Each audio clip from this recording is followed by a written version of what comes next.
it is interesting as we kind of look at the 20X side, and I've heard murmurs throughout it where it's almost saying like this 20X moderate phase 2 actually could be a lot harder. Oh. And I think a lot of times people think automation is a lot easier, but I'd love to get your take on what that kind of looks like. 100%. Automation has been a key focus for years now in GRC engineering, for sure. And what's the difficult thing is a lot of people have this idea, oh, cool, like let's automate evidence collection. And that's all well and good.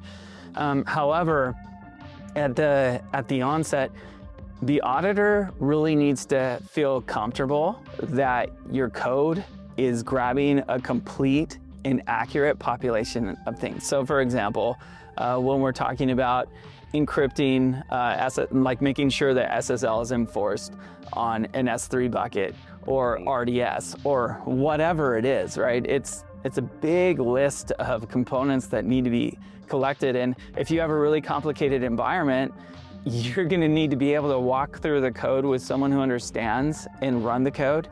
And then they'll need to look at that pipeline to make sure that you're getting a complete and accurate set of components in inventory. And the problem is when you put that behind an integration, a black box, it adds the level of scrutiny, right?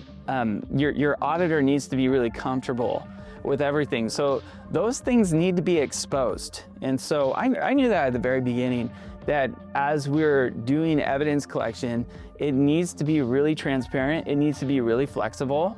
And flexible because things change, things are brittle. And it needs to be really obvious when that script for collecting evidence changes for your assessor. Because when they're going they're auditing continuously, checking in every now and again, what your auditor is going to say, I did this like 2 decades ago with like financial reporting. You have this, you need to make sure that report, the thing that's used to generate that report, to make sure that it's complete and accurate for financial documentation.